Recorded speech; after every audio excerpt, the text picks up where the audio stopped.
A 95-metre-long trawler could be fishing in Australian waters within weeks. Despite a huge public backlash 2 years ago against its super trawler, Seafish Tasmania is now bringing a smaller factory ship to Australia. The controversial company and its new ship, the Geelong Star, have already been through most levels of the approvals process required by Australian Fisheries Management. As Fiona Breen reports, it will be fishing for redbait, bluebait, jack mackerel and sardines as soon as it arrives from Europe. Seafish Tasmania's first try with the 142-metre super trawler MV Margiris sparked a massive anti-fishing campaign, with Tasmanian recreational fishers and conservationists leading the charge. There are actions from Broome to Adelaide, from Denmark in the southwest of WA up to Sydney. We're sending a very loud, clear message today that we do not want this super trawler, and we want him to listen to us, and we want him to take this on board today. It was the former Environment Minister, Tony Burke, who controversially banned the huge factory ship from fishing Australian waters. On Christmas Eve, the Abbott government extended the ban to ships over 130 metres. Despite the controversy and cost, Seafish Tasmania's director, Jerry Geen, has a new ship and is ready to start trawling. In the spotlight 2 years ago, he's not talking publicly now, leaving it instead to small pelagic fishing industry spokesman Graham Turk. Brave might be one word, persistent and right would be another word, because he's worked over the last couple of years, he and the whole team have worked over the last couple of years to get it right, and maybe 2 years ago they didn't have some things right, but they're right now. It's a trawler, it's a medium-sized trawler with processing and freezing facilities on board that allow it to process and freeze at sea, which is necessary for this fish. We want to make this fish fit for human consumption, not just as fish meal. So to do that, you need to freeze that fish at sea. With a quota of 16,500 tonnes, the ship will fish 3 nautical miles out to sea in waters around southern Australia, from Perth to northern New South Wales. That represents 7.5% only of the total estimated biomass of the fish. So 92.5% of the fish will be left in the water. It's a very, very large area, very large fishery, and it has hundreds of thousands of tonnes of fish in it. Graham Turk says Seafish Tasmania has been working for 2 years to get the different levels of approvals. Well, I don't think it's been an easy run. I think the demands that have been placed on Seafish to satisfy all the requirements of Australian Fisheries Management Authority, to satisfy the recreational concerns, satisfy the green concerns.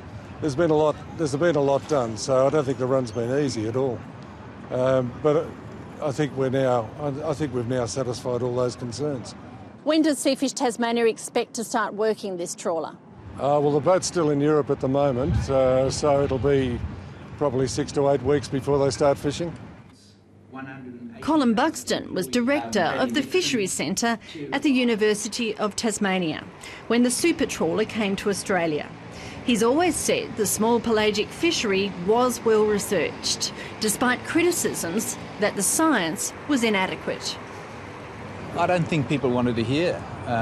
People had different agendas, and there was a lot of scaremongering going on in relation to what may or may not happen with this fishery.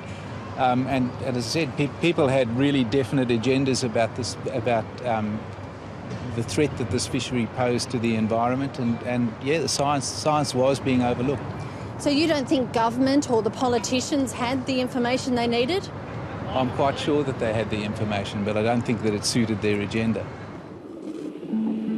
Now coordinator of small pelagic fish research at the Fisheries Research and Development Corporation, Professor Buxton says more science has been done and much of it supports what was already known. The numbers of small pelagic fish in Australian waters are huge, and they're not a food source on which predators rely completely.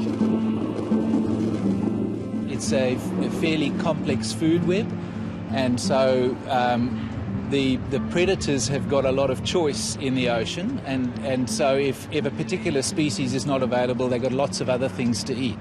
Things like squid and lanternfish, and there's a whole raft of other things that they can eat. There is still concern out there about bycatch, about the possibility of also catching seals and dolphins.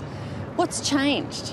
If you are operating a fishery where there are other animals and things like seals and dolphins, then you're bound to have interactions. But that's the whole point of good fisheries management, is managing those interactions so that they minimise the effect on key other components of the environment. So, you know, things like bycatch reduction devices and seal excluder devices have been used very effectively in lots of fisheries around the world, and that's exactly what they propose to do in this fishery.